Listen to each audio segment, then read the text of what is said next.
നമ്മുടെയൊക്കെ പള്ളിയിൽ ഒരു ഡയാലിസിസ് പേഷ്യൻറ്റിൻ്റെ പെരുന്നാളാകുമ്പം സഹായ അഭ്യർത്ഥനയായിട്ടൊരു കത്തെഴുതി തരുമല്ലോ.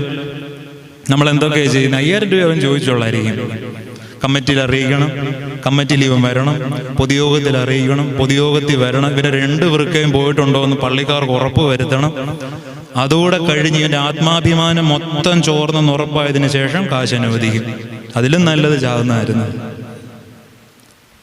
നിങ്ങൾ ചെയ്യുന്ന ഒരു പ്രവൃത്തി, ഞാൻ എന്നെ കൂടെ ചേർത്താ പറയുന്നത് കേട്ടോ, നമ്മൾ ചെയ്യുന്ന ഒരു പ്രവൃത്തി അത് യേശു ക്രിസ്തുവിൻ്റെ സ്പർശമുള്ളതാണോ എന്ന് പറയാൻ ഈ ഒരു ഒറ്റ അളവ് സൂത്രമേ ഉള്ളൂ. മനുഷ്യത്വം അതിലുണ്ടോ എന്ന് നോക്കിയാൽ മതി. അമേരിക്കയിലെ ഡൊണാൾഡ് ട്രംപിനോട് എനിക്ക് ഭയങ്കര ബഹുമാന സ്നേഹമൊക്കെ ആയിരുന്നു. അതിൻ്റെ ഒരു കാരണം എന്ന് പറയുന്നത്, ഈ തെരഞ്ഞെടുപ്പൊക്കെ നടക്കുന്ന സമയത്ത് പുള്ളിക്കാരൻ്റെ ഒരു പ്രചരണ വാർത്തകളൊക്കെ നമ്മൾ യൂട്യൂബിൽ കണ്ടിട്ടുണ്ട്. അതായത് ട്രംപ് ഇങ്ങനെ ഒരുപാട് കാര്യങ്ങൾ തെരഞ്ഞെടുപ്പ് വാഗ്ദാനമൊക്കെ കൊടുക്കും. ചില വീഡിയോകളിൽ നമ്മൾ